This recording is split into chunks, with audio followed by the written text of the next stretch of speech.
बाबा अवतार मेहर बाबा की जय। टाइम अయిందా? अवतार मेहर बाबा की जय। नमो मेहर बाबा अवतार नमो देव देवा।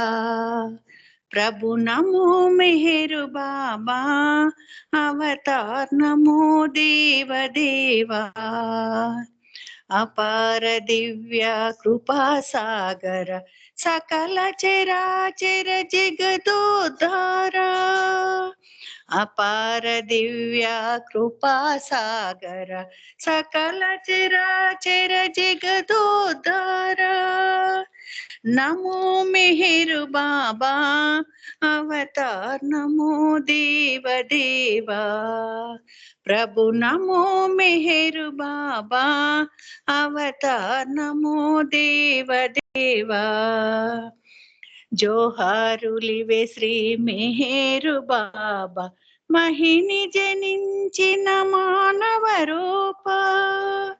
జోహారులివే శ్రీ మెహరు బాబా మహిని జనించిన మానవ రూప. ఇహ పరానంద జీవనమీవా, ఇహ పరానంద జీవనమీవా. భవ భయ భంజన పరమ పావన నమో మెహరు బాబా అవతార్ నమో దేవ దేవా. ప్రభు నమో మెహరు బాబా అవతార్ నమో దేవ దేవా. అజ్ఞానాంధతనంతము చేసి దివ్య విజ్ఞాన దృష్టిను సంగి. అజ్ఞానాంధతనంతము చేసి దివ్య విజ్ఞాన దృష్టిను సంగి. హరిషడ్వర్గములంతరింపగా, హరిషడ్వర్గములంతరింపగా అవ్యయ మోక్షం అనుగ్రహింపుము. నమో మెహరు బాబా అవతార్ నమో దేవ దేవా. ప్రభు నమో మెహరు బాబా అవతార్ నమో దేవ దేవా. అవతార్ మెహర్ బాబా की జై. జై బాబా రజని గారు, ధన్యవాదాలు. జై బాబా, థ్యాంక్ యూ. జై బాబా పుష్పలత గారు ప్రార్థనా గీతంతో ఈరోజు సహవాస్ ప్రారంభించినందుకు జై మెహర్ బాబా. మనం గత కొన్ని రోజులుగా అది అలాగా అనే పుస్తకంలోని బాబా చెప్పిన సంఘటనలు, కథలు ఇరిచ్చి మాటల్లో మనం తెలుసుకుంటున్నామండి. గతం అంటే లాస్ట్ డే మనం ఏం తెలుసుకుంటున్నామంటే ధుని గురించి ఇరిచ్ చెప్తున్నారు. అంటే ప్రేమికులు అడుగుతారు ఇరిచ్చిని, ధుని అంటే ఏంటి, దాని ఇంపార్టెన్స్ ఏంటి ఏంటి అంటే ధుని గురించి అసలు పూర్వకాలంలో అంటే కొన్ని యుగాల క్రితం అని మొదలెట్టారు. ధుని గురించి ఇరిచి ఏం చెప్తున్నారంటే పూర్వకాలంలో మానవునికి 60 ఏళ్ళు వచ్చాయంటే ఈ ప్రపంచాన్ని వదిలేసి దైవాన్వేషణలో గడిపే సాంప్రదాయాన్ని విశ్వవ్యాప్తంగా పాటించేవారు. అది రాను రాను ఏమైపోయిందంటే అది ఆ క్రమం పోయింది. నెమ్మదిగా ఈ దైవాన్వేషణలో అరణ్యాల్లోకి వెళ్ళడం ఇదంతా పోయి ఆఖరికి ధుని ఎలా అయిందంటే ఒక ప్రత్యేకంగా పూజనీయులకు ఒక సద్గురువుల దగ్గర, మహనీయుల దగ్గరలో అక్కడికి వెళ్ళిపోయింది ధుని అని చెప్తున్నారు. అలా బాబా ధునిని ఎప్పుడు వెలిగించారో కూడా విరిచి చెప్తున్నారు. అంటే ధుని అంటే ఒక ధ్యానము, ఏకాగ్రత అని కూడా మనకి తెలియజేశారు ఇరిచి.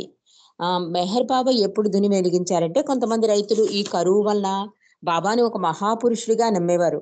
ఈ కరువు ఎక్కువగా ఉండడం వల్ల వాటర్ కోసం అంటే నీటి కోసం బాబాని ప్రార్థిస్తారు, అడుగుతారు బాబా దగ్గరికి వచ్చి. బాబా అంటారు, నా మీద నమ్మకం విశ్వాసం మీకు అపారంగా ఉంది కనుక మీరు ఇంటికి వెళ్ళిపోండి, వర్షం వస్తుంది అంటారు. కానీ ప్రజలు ఏమనుకుంటారంటే బాబా దగ్గర ఎక్కువసేపు ఉండడం బాబాకి ఇష్టం లేదేమో అని అనుమానంతో వెళతారు. కానీ వాళ్ళు సగం దారిలో ఉండగానే కుంభవృష్టిగా వర్షం పడుతుంది. కాబట్టి బాబా కూడా అదే చెప్తున్నారు, మీ నమ్మకం విశ్వాసమే నడిపిస్తుంది మీ జీవితాన్ని అని. అలాగే మండలి కూడా బాబా చెప్పినట్లుగా ఈ ధుని వెలిగించేవారు రోజు కూడా. ఇరిచి అదే అంటారు, బాబా ఎందుకు ఈ ధుని వెలిగించాలి, దీని కారణం ఏంటి, దీని విశేషం ఏంటి మేము అడిగేవాళ్ళం కాదు. ఎందుకంటే బాబా చెప్పారు, ఆయనకి విధేయత చూపించాలి, ఇది ఒక్కటే మా మనసులో మెలిగేది. అలా కొన్నాళ్ళు వెలిగాక ధుని వెలిగించాక బాబా కొన్ని టూర్లు వెళ్ళేవారు కదా. అందువల్ల ఆగిపోయింది. తర్వాత ఎప్పుడంటే బ్లూ బస్ అనంతరం 1941 డిసెంబర్ 12 నుంచి ఇంక ప్రతి నెల అంటే 12వ తారీఖుని ధుని వెలిగించమని బావ చెప్పారు కనుక మేము ప్రతి నెల వెలిగిస్తున్నాం. మీరు ఇప్పటికీ అది కొనసాగుతోంది. మీరు చూసే ఉంటారు కదా అని చెప్పాడు ఇరిచ్చి ధుని ద్వారా. ఇక ధునిలో మనం చెక్కలు వేస్తాం కదా! దాని గురించి అంటే చాలా మంది అనుకుంటారు మన సంస్కారాలు భస్మీపటలం అయిపోతాయండి ధునిలో వేస్తే అని అంటూ ఉంటారు కదా! దాని గురించి ఇరిచ్చి ఏం చెప్తున్నాడంటే, బాబా చెప్పారు కనుక ఆ విధేయతను మనం పాటించాలి. అంతేకాకుండా అది ఒక అద్భుతమైన కార్యక్రమంగా అంటే బాబాని గుర్తు చేసుకోవడానికి ఒక అద్భుతమైన కార్యక్రమంగా చెయ్యాలి తప్ప దాని నుంచి ఏది ఆశించకండి అంటున్నారు. అసలైన ధుని ఎక్కడుంది అంటే ఏం చెప్తున్నాడంటే మన మనస్సుని ఆయనపై లగ్నం చేయాలి. ప్రతి క్షణం, ప్రతి నిమిషం కూడా. ఎందుకంటే బాబా ఏం చెప్తున్నారు? ఈ సృష్టికర్తని గుర్తుంచుకోవడానికే సృష్టి రచింపబడిందని చెప్పారు బాబా. కాబట్టి ప్రతి నిమిషం, ప్రతి సెకను ఆయన ఎక్కడున్నా, మనం ఎక్కడున్నా కూడా ఆయన్ని తలుచుకోవడమే మన విధి అంటూ ఈ ధుని ఎక్కడుంది? మీ హృదయమే, మన హృదయమే ధుని. అందులో రగిలే ఈ ప్రేమ జ్వాలే దేవుని యందు ఉండే ప్రేమాగ్ని అంటున్నారు. అంటే ఆయన మీద నిరంతర నామస్మరణ, ఈ ప్రేమ, ఈ తపనే అగ్నిటండి. మన హృదయమే ఒక ధునిగా చేసుకుని ఆ తపనని, ప్రేమని అది ఆ ప్రేమాగ్నిని రగిలించండి అని చెప్తున్నాడు అద్భుతంగా ఇరిచి. కాబట్టి ధుని అంటే వేరే సెపరేట్ గా మెహరాబాద్ లోనే వెలిగిస్తారు, ఆ టైంలో గుర్తు చేసుకోవాలి అలా అనుకోకండి. ప్రతి సెకను బాబాను గుర్తు చేసుకోండి. అందుకే బాబా నిత్య సహచరణ చేసుకోండి. మీ ఊపిరి కన్నా దగ్గరగా ఉన్నాను, మీలో ఉన్నది నేనే, మీలో మాట్లాడేది నేనే. ఇలా ప్రతి సెకను బాబా ఎలర్ట్ చేశారండి సందేశాల ద్వారా. ఇక్కడ ఇరిచి కూడా ఏం చెప్తున్నారు?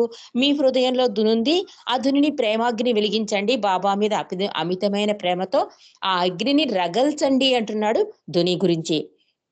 ఇంకా ఇరిచి ఏం చెప్తున్నారంటే, ఈ విశ్వాసం, ఈ ఆచారకాండలు ఉన్నాయి కదా! అంటే మనం అనుకుంటాం ఈ ధునికి ఆ టైంకి వెళ్ళి అలా వేయడం ఇది కూడా ఒక కర్మకాండే కదండి అని. దాని గురించి కూడా ఇరిచి చెప్తున్నారు. నాకు బాగా గుర్తుంది 1920 ప్రాంతంలో జరిగిన ఒక సంఘటన. ఈ ధుని గురించి చాలా సంఘటనలు ఉన్నాయి కానీ నా హృదయానికి హత్తుకుపోయింది. ఆ సంఘటన మీకు తెలియజేస్తాను అంటున్నారు ఇరిచి. ఇరిచి అంటున్నారు, ఒక రోజున మెహరాబాద్ పక్కనున్న ఊరు నుంచి ఒక రైతు చాలా నిరాశ నిస్పృహలతో చికాకుగా బాబా దగ్గరికి వచ్చాడు. తన గాథనంతా బాబాకి వెళ్ళబోసుకున్నాడు. తగు సహాయం చేయమన్నాడు. ఏంటంటే అతని బాధ, తన పొలంలో నీరు పడలేదు. అంటే బావి తవ్వినా కూడా నీరు పడలేట. మొత్తం డబ్బంతా దాని మీద పెట్టేశాను, నాకు ఇప్పుడు ఏదీ దిక్కు లేదు, నువ్వు తప్పకుండా సహాయం చేయమని బాబా దగ్గరికి వస్తాడు. బాబా ఎప్పుడూ కూడా ఇరిచ్చి అదే చెప్తున్నారండి. బాబా ఎప్పుడూ కూడా యథారీతిగా తన అమాయకత్వాన్ని వెల్లడిస్తారట ప్రెజెంట్ ఎప్పుడూ కూడా. అంటే సహవాసుల్లో కూడా మనం చూస్తాం. బాబా ఏమని అడుగుతారు? నీ భార్య ఎలా ఉంది? నీ ఆర్థిక పరిస్థితి ఎలా వచ్చావు అని అడిగేవారు బాబా ఎంతో అమాయకంగా. అంటే చాలా మంది ఈ దగ్గరతనం కోసం బాబా చేస్తున్న ఈ ప్రయత్నాన్ని ఏమనుకునేవారంటే బాబాకి ఏమీ తెలియదన్నట్లుగా ప్రతిదీ పోసగుచ్చి చెప్పేవారు. అంటే ఆ అమాయకత్వాన్ని 100% పరిపూర్ణంగా నటించారు అంటారు ఇరిచి ప్రతి పాత్రని కూడా. అలాగే ఇక్కడ ఇరిచి ఏం చెప్తున్నారంటే తన యథారీతిగా అమాయకత్వం వెల్లడిస్తూ బాబా ఇలా అడిగాట అతన్ని, ఎన్నిసార్లు ఎంత లోతు తవ్వావు, ఎంత డబ్బు ఖర్చు పెట్టావు, అసలు ఇంకా ఏం ఆలోచన చేస్తున్నావు, ఈ నుయ్యి తవ్వే చోటు భూమి ఎలా ఉంటుంది, ఇలా మొత్తం. అంటే ఒక సాధారణంగా ఎవరైనా మనకు ప్రాబ్లం చెప్తే మనం ఎలా అడుగుతామండి మనకు తెలియనట్లుగా. కానీ సర్వాంతర్యామి అన్నీ తెలిసిన వ్యక్తి అలా అమాయకంగా అడిగారు అని చెప్తున్నారు బాబా గురించి ఇరిచి. బాబా యందు తనకు పూర్తి నమ్మకం ఉన్నందున తన నూతిలో నీరు పడేటట్లు ఆయన చేయగలడన్న ఆశతో వచ్చాడు రైతు. కానీ బాబా మొత్తం కథంతా విన్నారట చాలా ఓపిగ్గా. అంతా విన్నాక బాబా అంటున్నారు, చాలా చలించిపోయారట బాబా అతని దీనగాథ విని. పోనీ ఒక ప్రయత్నం చేయలేకపోయావా? మరో 5 అడుగులు లోతు తవ్వు, నీళ్లు పడతాయి అన్నారు బాబా ఆ రైతుతో. ఇప్పుడు ఆ వ్యక్తి విసిగిపోయి ఉన్నాడు. అంటే చాలా ప్రయత్నాలు చేసి ఉన్నాడు. మళ్ళీ అదే ప్లేస్ లో తవ్వమంటున్నారు బాబా. విసిగిపోయి ఉన్నాడు. ఉన్నదంతా ఖర్చయిపోయింది. అయినా కూడా మరో 5 అడుగులు తవ్వు అని బాబా అన్న మాటకు ఎంతో విశ్వాసంతో అతనిలో ఆశ చిగురించిందండి. అలాగే బాబా అని చెప్పి బాబా పాదాలకి నమస్కరించి ఇంటికి వెళ్ళి మరో 5 అడుగులు తవ్వేందుకు నిశ్చయించుకున్నాడు ఆ రైతు. అంటే బాబా కూడా అంటారు కదా, మీ విశ్వాసము నమ్మకమే నడిపిస్తుందని. అలాగే రైతు కూడా ఈ బాబా ఇంత లోతు తవ్వేశాను, ఇంత డబ్బు ఖర్చు పెట్టాను, మళ్ళీ తవ్వమంటావేటి అనే మాటే లేదు చూడండి. అదే విశ్వాసం. భగవంతుడి మీద అంత విశ్వాసం అతనికి ఉంది కనుకే అతని ఇంటికి వెళ్ళి వెంటనే 5 అడుగులు తవ్విన వెంటనే నీరు పడిపోతుందండి. ఇది ఇక్కడ అదే చెప్తున్నారు ఈ రిచ్ కూడా. రైతు అలా వెళ్ళగానే అంటే ఇంటికెళ్ళి మరో 5 అడుగులు తవ్వేందుకు నిశ్చయించుకున్నాడు రైతు. కానీ రైతు వెళ్ళగానే బాబా మండలి వైపు తిరిగి, నేనిప్పుడు అలా ఎందుకు చెప్పాను? నేనెంతో తప్పు చేశాను. అతడు మరో 5 అడుగులు తవ్వితే నీళ్లు పడతాయని నేను అతనికి ఎందుకు చెప్పాను? అసలు నీళ్లు పడతాయన్న సంగతి నాకు తెలీదు. నేనలా చెప్పి ఉండవలసింది కాదు అని బాధపడ్డారు. అయ్యిందేదో అయిపోయింది బాబా, పోన్లెండి ఊరుకోండి అని చెప్పినా కూడా బాబా తన బాధని వ్యక్తపరుస్తూనే ఉన్నారు. ఏదో ఒకతనికి చెప్పాల్సింది మరి. అలా చెప్పినందువల్ల చిగురించిన ఆశతో తవ్వడం మొదలెడితే నీళ్లు పడితే పడవచ్చునని మండలి బాబాను అందించారు. బాబా ఏదో ఒకటి అతనికి చెప్పాలి కదా, మీరు చెప్పారంటే బాబా బాధపడిపోతున్నారు. నేను ఎందుకు ఇలా అన్నాను, అసలు నీళ్లు పడకపోతాను ఇంక ఇబ్బంది పడతాడు కదా, నేను అలా అనకుండా ఉండవలసి అంటే తన అమాయకత్వాన్ని ఇంకా నటిస్తున్నారు చూడండి బాబా. మండలి అన్నట్ట, బాబా నీ దగ్గరికి వచ్చాక ఏదో ఒకటి అతనికి అనునయ మార్కు చెప్పాలి కదా, అలా చెప్పారు. ఒకవేళ పడలేదనుకోండి, అతని విశ్వాసం మీద ఉంటుంది. ఒకవేళ పడ్డాయి అనుకోండి, అది మంచికే జరుగుతుంది కదా, దానికి మీరు ఎందుకు వర్రీ అయిపోతారో అని చెప్పి మేమందరం కూడా బాబాని అనుసరించే ప్రయత్నం చేశాము అని చెప్తున్నాడు ఈ రిచి. బాబా ఈ మాటలన్నీ విన్నాక ఇంకొంచెం అభ్యంతరం చెప్తూ ఇలా అన్నారు. అతనికి నీళ్లు పడతాయని నేను చెప్పకూడదు. అతనికి నీళ్లు పడతాయో లేదో నాకు తెలీదు కనుక నీళ్లు పడతాయని నేను చెప్పి ఉండవలసింది కాదు. మరి నేను ఎలా ఎందుకు చెప్పానో కూడా నాకు తెలియటం లేదు. నేను అతనికి అలా చెప్పి ఉండవలసింది కాదు అని బాబా మళ్ళీ అదే మాటలను రిపీట్ చేశారు అని చెప్తున్నాడు ఇరిచి. కొద్ది రోజుల వరకు రైతుకు చెప్పిన దానికి బాబా వ్యధన పడుతూనే ఉన్నారు. ఆయన చాలా తల్లకిందులేనట్టు కనిపించారు. అతనికి నీళ్లు పడకపోతే ఏం చేయాలి, అప్పుడు ఏం చేయాలి అని మండలిని అడుగుతూనే ఉన్నారు. పడకపోతే ఇప్పుడున్నట్లే ఉంటుంది బాబా అని బదులిచ్చినా కూడా బాబా అంటే సరి అవ్వలేకపోయారు. బాబా మళ్ళీ నేను నీళ్లు పడతాయని చెప్పకుండా ఉండవలసింది అంటూనే ఉన్నారు. ఈ కరువు కాటకానికి మనమే కారణమని వారంతా నిర్ణయించవచ్చు. ఒకవేళ నీళ్లు పడలేదనుకోండి, ఈ కరువు కాటకానికి అంతక నేనే కారణం అంటారు. ఒకవేళ వాళ్ళందరూ వచ్చి మన ఈ ప్రదేశాన్ని కూడా ఖాళీ చేయమంటారు అంటున్నారు బాబా మాతోటి. అంటే రోజు ఇదే కార్యక్రమం. ఆ రైతైతే విశ్వాసంతో వెళ్ళిపోయాడు, తన ప్రయత్నం తను చేస్తున్నాడు. కానీ బాబా మాత్రం ఒక సామాన్య మానవుడిలాగా నేను అలా ఉండకుండా ఉండవలసింది. అలా ఒకవేళ నీళ్లు పడకపోతే అతను ఇబ్బంది పడతాడు. పైగా మనందరి మీద నింద వేస్తారు. ఈ ప్రదేశం నుంచి ఖాళీ చేయమంటారు. ఇలా బాబా తలమునకలైపోతున్నట్టండి. అంటే ఆ ప్రాబ్లం నుంచి అతను సాల్వ్ అయ్యే వరకు బాబా తపన ఇలాగే ఉందిట. ఈలోగా మండలి ఏం చెప్తున్నారంటే, బాబా వర్రీ అవ్వకండి. ఒకవేళ మంచి జరిగితే మంచిదే కదా, ఏదో ఒక అనునయ వార్త లేకపోతే అతను మీ నుంచి వెళ్ళడు కూడా కదా, మీరు కంగారు పడకండి అని బాబాకి ఎంత చెప్పినా కూడా బాబా సరి అవ్వలేకపోయారు అని చెప్తున్నాడు. పైగా ఏమంటున్నారు, మన దురదృష్టాన్ని కొని తెచ్చుకున్నాం అన్నట్టు బాబా. చూడండి, ఒక సామాన్య మానవుడు ఎలా ప్రవర్తిస్తాడో అలా బాబా ప్రతిరోజు అంటున్నట. ఆఖరికి మండలి ఎంత భరోసా ఇచ్చినా కూడా బాబా ఈ మాట అంటలేట. నేను అనవసరంగా అన్నాను అని. ఆఖరికి చివరికి ఏమైందంటే బాబాకి ఎదురు పడ్డానికి కూడా మండలి భయపడిపోయేవారటండి. ఎందుకంటే ఎవరు కనిపించినా బాబా ఇదే మాట. తెల్లారు లేచిన దగ్గర నుంచి రాత్రి పడుకునే వరకు నేను ఆ మాట అనకుండా ఉండవలసింది. నీళ్లు పడకపోతే వాళ్ళందరూ మన దగ్గరకు వచ్చేస్తారు, మన నిందలు వేస్తారు, ఈ ప్రదేశం ఖాళీ చేయవలసి ఉంటుంది. ఇదే దాంతోటి బాబాని తప్పించుకు తిరిగే వాళ్ళం మేము అని చెప్తున్నాడు ఈ రిచి. ఎందుకంటే మళ్ళీ బాబా ఎదురు పడితే తిరిగి రైతు చెప్పిన దాని గురించి బాధపడడం మొదలెడతారు బాబా. కాబట్టి ఇది జరిగిన కొద్ది రోజులకు రైతు మళ్ళీ కనబడ్డాడు. అంటే ఆ రైతు వచ్చే వరకు బాబా అలా అంటూనే ఉన్నారు. మండలి తప్పించుకు తిరిగేవారట. ఎంత బాబాకి సముదాయించినా బాబా ఇంకా నమ్మటం లేదని బాబాకి ఎదురుపడ్డం మానేశారట. అలా కొన్ని రోజులు గడిచాక రైతు బాబా దగ్గరికి వచ్చాడు. అతని వెంట పెద్ద గుంపు ఉంది. వాళ్ళంతా బాబాని మండలిని మెహ్రాబాద్ నుండి వెళ్ళగొట్టేందుకు రాలేదు కదా అని బాబా మళ్ళీ మొదలెట్టారట. అంటే ఆ గుంపును చూడగానే బాబా అన్నట్ట, అంటే అసలు ఎంత దైవీ మానవుడు అన్నారు అందుకే బాబాని. అంత సామాన్య మానవుడిలా వాళ్ళందరినీ చూడగానే బాబా కంగారు పడిపోతూ మనందరినీ బయటికి పంపించేయడానికి వస్తున్నారేమో ఈ గుంపు అంతా అన్నారు బాబా.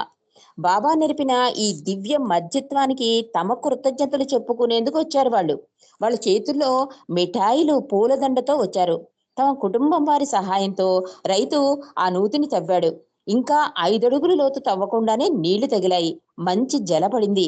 జల పడడంతో తమ తమ కుటుంబాలను రక్షించినందుకు వారు కృతజ్ఞతలు తెలిపేందుకు ఆనందం అవధులు దాటుతూ వచ్చారు వాళ్ళు అని చెప్తున్నాడు. అంటే బాబా ఎంత కంగారు పెట్టినా అసలు జరిగిన సంగతి ఏంటంటే, రైతు 5 లోతులు కాదు 2 లోతులు తవ్వేసరికి నీరు పడిపోయింట చక్కగా.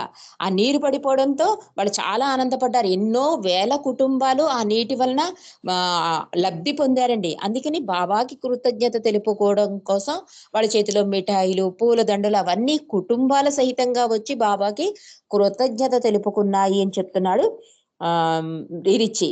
జరిగిందంతా మళ్ళీ రైతు చేత మండలి ముందు చెప్పించి రైతుకి అసలు సంగతి బయట పెట్టారు.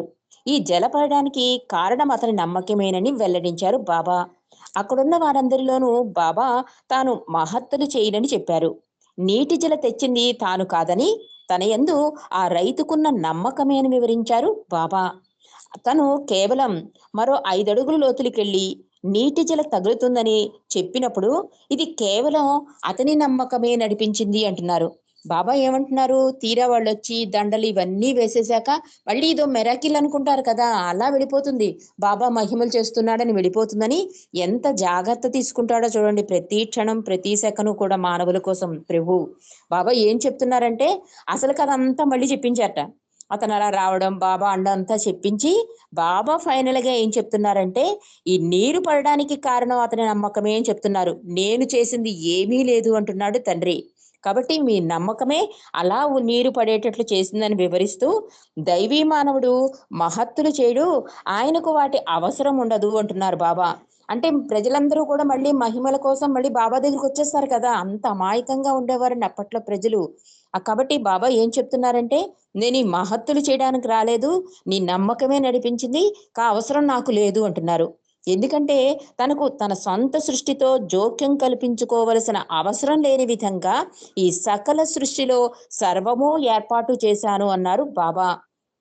అంటే ఆల్రెడీ అంత ఏర్పాటు ఆయన చేసేశారు. మన కర్మ ఫలం వల్ల మనకు అలా నష్టము కష్టము జరుగుతూ ఉంటుందండి.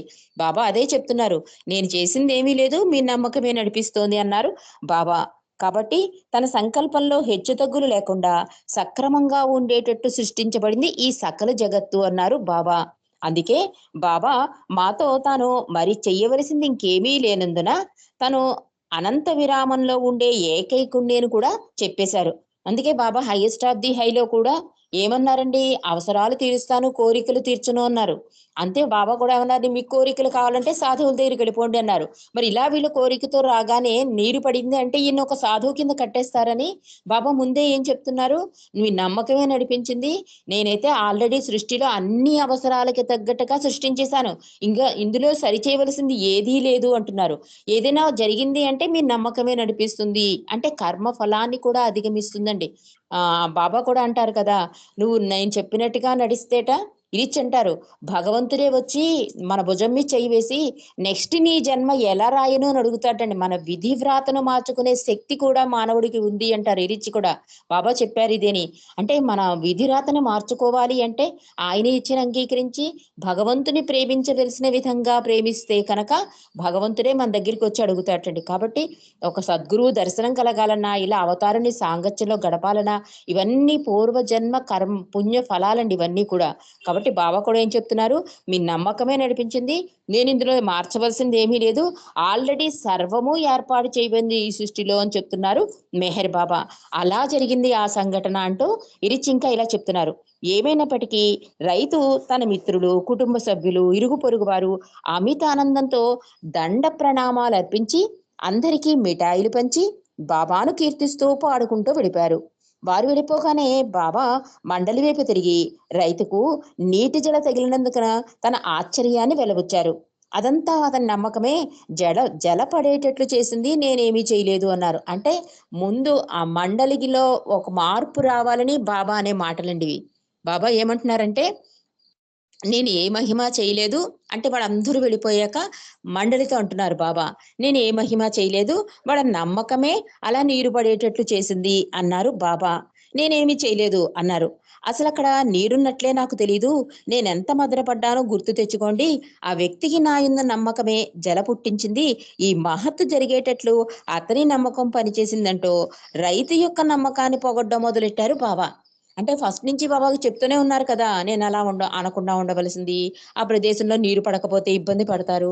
ఒకవేళ మనందరి మీదకి దండయాత్ర చేస్తారేమో, మన ఈ ప్లేస్ ఖాళీ చేయించేస్తారేమో, ఇంత మదన పడ్డాను మీ అందరికీ తెలుసు కనుక నేనేమి చేయలే. అక్కడ నీళ్లు ఉందనే నాకు తెలీదు. కానీ అతని నమ్మకం ఉంది చూసారా?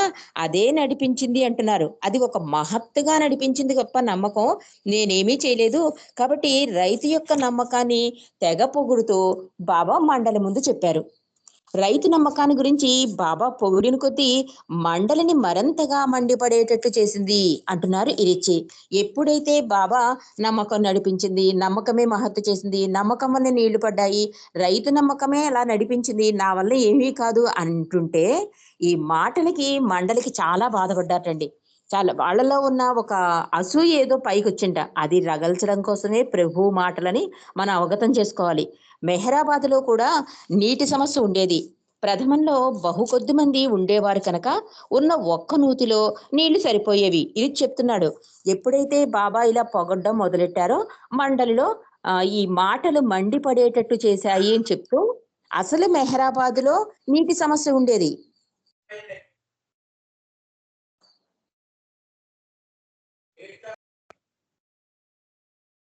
మెహరాబాద్‌లో ఫస్ట్ రోజుల్లో నీటి సమస్య ఉండేది. కానీ అప్పుడు స్టార్టింగ్‌లో ఏంటి హాస్పిటలు, స్కూల్సు ఇవేమీ ఉండేవి కావు కనుక ఆ నీరు మాకు సరిపోయేది. అంటే ఆ నీరు సరిపోయేది. తర్వాత ఏమైంది హాస్పిటలు, స్కూల్సు, ధర్మశాలలు ఇవి కట్టడం వల్ల క్రమంగా జనాభా పెరిగినందున నీరు సరిపోక తీవ్రమైన నీటి ఎద్దడి ఎదురైంది. మండలి వాళ్ళు చాలా చోట్ల నూతులు తవ్వి నీటి కోసం ఎంత ప్రయత్నించినా ఖాళీ గోతులు మిగిలాయే కానీ ఎందులోనూ జల పడలేదు. అంటే నీరు పడలేదు అని చెప్తున్నాడు. దాంతో వారు బాబాను కలిసి నీటి కోసం తాము చేసిన ప్రయత్నాలన్నీ వృధా అయిపోయినందున ఎక్కడ తవ్వితే నీరు పడుతుందో చెప్పమని ఒత్తిడి చేశారు. చివరికి ఒక రోజు సాయంత్రం వారంతా మెహరాబాద్ పొలాల్లోకి వెళుతుండగా బాబా ఒక చోటాగి ఇక్కడ తవ్వండి అని సూచించారు. వెంటనే మండలి ఒక రాయి తెచ్చి సరిగ్గా బాబా సూచించిన చోటుపై గుర్తుగా ఉంచారు. అయితే వాళ్ళంతా పనుల హడావిడిలో ఉన్నందున 2-3 రోజుల వరకు ఈ స్థలానికి వెళ్లి నుయ్యి తవ్వే ప్రయత్నం చేసే వీలు చిక్కలేదు మండలికి. తీరా వీళ్ళు నుయ్యి తవ్వేందుకు వెళ్లేలోపు ఎవరో ఆ రాతిని తీసి పారేశారు. అయినా ఇదంతా వాళ్ళకి బాగా తెలిసిన ప్రదేశమైనందున సరిగ్గా బాబా సూచించిన చోటు కాకపోయినా కొంచెం అటు ఇటుగా ఒక చోట నుయ్యి తవ్వడం మొదలెట్టారు. అంటే మండలి ఎందుకు మండిపడ్డారు అన్నది చెప్తున్నాడు ఇరిచ్చి. అసలు ఈ రైతు గురించి బాబా అన్నిసార్లు నమ్మకమే నడిపించింది అన్నారు కదా! దానికి మండలి ఎందుకు మండిపడ్డారో ఇరిచ్చి చెప్తున్నాడు. ఎందుకంటే ఫస్ట్‌లో మెహరాబాద్‌లో నీటి ఎద్దడి బాగానే ఉన్నా కూడా ఒక నుయ్యుండేది. ఆ నీరు సరిపోయేది మాకు. కానీ తర్వాత బాబా పెంచేశారు కదా! ఈ విశ్వ కార్యక్రమాలు స్కూల్స్ అని, ఆశ్రమాలని, మస్తుల సేవని దీంతో జనాభా పెరగడంతో నీటి ఎద్దడి బాగా ఉండేది. దానివల్ల 2, 3 చోట్ల ఆ నుయ్యి కోసం తవ్వినా కూడా నీళ్లు పడలేదు. అప్పుడు మండలెళ్లి బాబాని అడుగుతారు. బాబా మీరు చెప్పండి. ఏ ప్లేస్‌లో అయితే తవ్వితే కనుక నీళ్లు పడతాయో ఆ ప్లేస్‌లో తవ్వుతామంటే బాబా ఏం చేశారు? ఏదో కొన్ని పొలాల దగ్గరికి తీసుకెళ్ళి అక్కడ ఒక ప్లేస్ చూపించారు. ఈ మండలి వాళ్ళు పాపం అప్పటికప్పుడు తవ్వడానికి వాళ్ళకి అవ్వక అక్కడ ఒక రాయి పెడతారన్నమాట. రాయి పెడితే మొన్నాడు 2, 3 రోజుల తర్వాత వెళ్లి తవ్వుదామని చూస్తే ఆ రాయి తీసేస్తారు ఎవరో. తీయడం వల్ల ప్లేస్ కొంచెం ఐడెంటిఫికేషన్ అవ్వడం కష్టం అవ్వకపోయినా వాళ్ళకి ఆ ప్రదేశం అంతా అలవాటు కనుక కొంచెం దగ్గరలో తవ్వారు అని చెప్తున్నాడు ఇరిచ్చి. అంటే నీటి కోసం మరో నుయ్యి తవ్వడం ప్రయత్నించారు మండలి. వాళ్ళ కృషిలో బాబా ఎక్కువగా శ్రద్ధ చూపుతూ ఎప్పటికప్పుడు పని ఎలా జరుగుతుంది అని తెలుసుకునేవారు బాబా. రోజులు గడిచిన కొద్దీ నుయ్యి బాగా లోతు తవ్వడం జరిగినా నీళ్లు మాత్రం పడలేదు. ఇంకా తవ్వమని బాబా ఉత్సాహపరుస్తున్నారు. చివరికి పై రైతు కంటే కూడా ఎంతో లోతు తవ్వినా జల పడకపోయేసరికి తవ్వడం మానేశారు మండలి. దాంతో బాబా జరిగింది మర్చిపో అన్నారు మమ్మల్ని. రైతు నమ్మకాన్ని గురించి బాబా పొగిడిన కొద్దీ మండలి మండిపడడానికి కారణం ఇదన్నమాట అని చెప్తున్నాడు ఇరిచి. అంటే బాబా చూపించిన ప్లేస్ లో వాళ్ళు తవ్వారు. వాళ్ళు తవ్వుతున్నప్పుడు బాబా ప్రతిరోజు అడిగేవారట, ఎంత లోతు తవ్వారు, నీళ్లు పడ్డాయా లేదా, ఎంతో శ్రద్ధగా బాబా అడిగారు. కానీ రోజులు గడిచిన కొద్దీ ఎంత లోతు తవ్వారంటే ఈ రైతు తవ్విన లోతు కన్నా ఎక్కువ లోతుకి తీసుకెళ్లారట. అయినా కూడా నీళ్లు పడలేట. ఆఖరికి బాబా అన్నట్ట, వదిలేయండి అన్నట్ట. చూడండి ఎంత కష్టంగా అనిపిస్తుంది మండలి వాళ్ళకి. అసలే నీటి ఎద్దడి, పైగా బాబా చెప్పినట్టుగా చాలా లోతుకి తవ్వారు, ప్రయత్నం చేశారు, అయినా నీళ్లు పడలేదు. బాబా సింపుల్ గా ఉన్నారు, ఇంక వదిలేయండి అన్నారు. అంటే ఆ గొయ్యి ఇంక ప్రయత్నం చేయకండి అన్నారు. ప్రయత్నం చేయకండి అంటే ఇంకా పడదు కదా ఇంక నీళ్లు. కాబట్టి మండలి అందుకని మండిపడ్డారు మండలి అని చెప్తున్నాడు ఇరిచి. రైతుకైతే 2 అడుగులు తవ్వండి నీళ్లు పడిపోతుంది చెప్పగానే నీళ్లు పడ్డాయి. కానీ ఇక్కడ మెహరాబాద్ లో మాత్రం నీటి ఎద్దడున్నా బాబా నీళ్లు తెప్పించలేదు. దీని వలన మండలి వాళ్ళు మండిపడ్డారు అని చెప్తున్నాడు ఇరిచి. ముఖ్యంగా ఆది సోదరుడు రుస్తుంకి మరీ కోపంగా ఉంది. మెహరాబాద్ రుస్తుం ఆధీనంలో ఉండేది. ఆ స్థలం అంతటికి ఆయన మేనేజర్ కనుక నుయ్యి తవ్వే పనులు అజమాయిషీ కూడా ఈయన ఆధీనంలో ఉండేది. రైతుని బాగా పొగడం రుస్తుంకి భరించరానిదయ్యింది అంటున్నాడు ఇరిచి. ఎప్పుడైతే బాబా ఈ రైతును పొగడ్డం, ఈ ప్రదేశంలో తవ్వండి అని మండలి వాళ్ళకి చెప్పినా ఆ ప్రదేశంలో నీళ్లు పడకపోవడం, ఇదంతా చూసేసరికి మండలికి చాలా బాధ అనిపించింది. నెక్స్ట్ ఏంటంటే రుస్తుం అనే అతను ఉన్నాడు కదా, అతను ఏంటంటే మెహరాబాద్ అంతా మేనేజర్ గా పనిచేసేవాడు అనమాట. అలాంటిది అతనికి కూడా చాలా కష్టం అనిపించింట. అయ్యో ఎంత ఇబ్బంది పడుతున్నామో, మరి వాటర్ వచ్చేలా బాబా చేయొచ్చు కదా. పైగానేమో నమ్మకం అంటే బాబా అన్నిసార్లు రైతుకు నమ్మకం ఉంది అంటే మీకు నమ్మకం లేదన్నట్టుగా అనిపించింది మాట రుస్తుంకి. అది అర్థం తీసుకుని రుస్తుం ఒకసారి గట్టిగా బాబాతో అనేసట. ఏమని, ఏమిటి అన్యాయం బాబా, మేము నీకేం చేశావని మాకు నీళ్ళు ఇవ్వకుండా ఆ రైతులకి నీళ్ళు ఇచ్చావు అని నిలేశాడు బాబాని రుస్తుం. అంటే బాధ అనిపిస్తుంది కదా, నిజంగా ప్రెజెంట్ ఇబ్బంది వీళ్ళు కూడా పడుతున్నారు కనుక ఇక్కడ కూడా నీళ్లు పడితే అంతా సౌకర్యంగా ఉంటుందని రుస్తుం ఆలోచన. ఎప్పుడైతే బాబా నమ్మకం అనేసరికి ఇంకా రుస్తుం తగులుకున్నాడు. బాబాతో అంటున్నాడు, ఎందుకు ఇంత అన్యాయం చేస్తున్నావు బాబా, మేమేం అన్యాయం చేశాం నీకు, మాకెందుకు నీళ్లు పడలేదు, ఆ రైతుకి ఎందుకు నీళ్ళు ఇచ్చావు అని అడిగేశాడు రుస్తుం ఆపుకోలేక. బాబా, నేను ఆ రైతుకి నీళ్ళివ్వలేదు, అతనికి నీళ్ళిచ్చింది అతని నమ్మకమే అని జవాబిచ్చారు బాబా. అయితే బాబా, మాకు మీ మీద నమ్మకం లేదని మీ ఉద్దేశమా? మాకంత మాత్రం నమ్మకం లేనప్పుడు మేము ఇక్కడ ఉండి ఉపయోగం ఏమిటి? నీతో ఉండేందుకు మేము సర్వము త్యజించాం, ఇక్కడ ఉండేందుకు ఇన్ని కష్టాలు భరిస్తున్నాము, అయినా నీవిప్పుడు మాకు నీపై నమ్మకం లేదు అంటున్నావు. మరి అలాంటప్పుడు మేమిక్కడ ఉండవలసిన ఔత్యం ఏముంది? మూటాముల్లే సర్దుకుని వెళ్ళిపోవడం మంచిది అని చాలా కటువుగా రుస్తుము అక్కడ ఉన్నదంతా తన అక్కసునంతా వెళ్ళబోసాడు అని చెప్తున్నాడు ఇరిచి. ఇక్కడితో ఆపేసుకుందామండి. అంటే రుస్తుం ఏమంటున్నాడంటే, బాబా నీ మీదే ఆధారపడ్డాం, నీ నీ నీ గురించి ఆలోచన తప్ప మాకు ఇంకేమీ లేదు. ఇంత నీ గురించి ఆలోచిస్తూ మెహరాబాద్ ఇబ్బంది గురించి నీళ్ళు అడిగితే ఏమన్నావు, కొంత లోతు తవ్వమన్నావు, తర్వాత వదిలేసేమన్నావు. కానీ రైతు వచ్చి అడగగానే అతనికి నీళ్ళు ఇచ్చేసావు. అతను చేసుకున్న పుణ్యం ఏంటి, మేం చేసిన అన్యాయం ఏంటి? కాబట్టి అన్నీ తెలిసిన నువ్వు ఇలాగా మా యందు ప్రవర్తించడం మాకు చాలా కష్టంగా ఉంది. పైగా రైతుకు నమ్మకం ఉంది అంటున్నా, అంటే మాకు నమ్మకం లేదనా? అయితే నమ్మకం లేనప్పుడు ఇంకెందుకు మేము నీ దగ్గర ఉండడం, మేము వదిలేసి వెళ్ళిపోతాను నిన్ను అన్నాడు తన మూటాముల్లే సర్దుకుని అన్నాడు రుస్తుం. దానికి బాబా చాలా చిరునవ్వుతో చాలా అద్భుతంగా సమాధానం ఇచ్చారండి. ఆ సమాధానాన్ని రేపు మనం నిదానంగా, అంటే కంగారుగా చదివేసి చెప్పేసుకునే కన్నా అంచెలంచెలుగా ఈ ధుని గురించి మనం తెలుసుకుంటే మన హృదయాల్లో గాఢంగా నాటుకుంటుంది. ప్రభు దేనికి ఇంపార్టెన్స్ ఇస్తున్నాడో కూడా మనకి అవగతం అవుతుంది. కనుక మిగిలిన విషయం, బాబా చెప్పిన అద్భుత విషయం గురించి మనందరం రేపు తెలుసుకుందామండి. అవతార్ మెహర్ బాబాకి జై. ఈరోజు మెహర్మాయి గారు బాబాకి హారతిస్తారు. జై బాబా అండి. మెహర్మాయి గారు.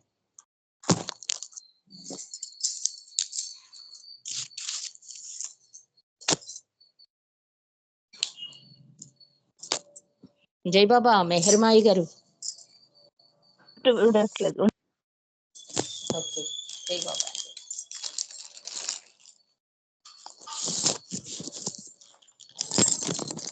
అన్మ్యూట్ అవటం లేదా? హలో జై బాబా. జై బాబా. పాడండి జై బాబా. హరిదేవా ప్రేమ స్వభావా ప్రభు మేరు బాబా ప్రియతమా మనసు హారతి దే ప్రియతమా మనసు హారతి దే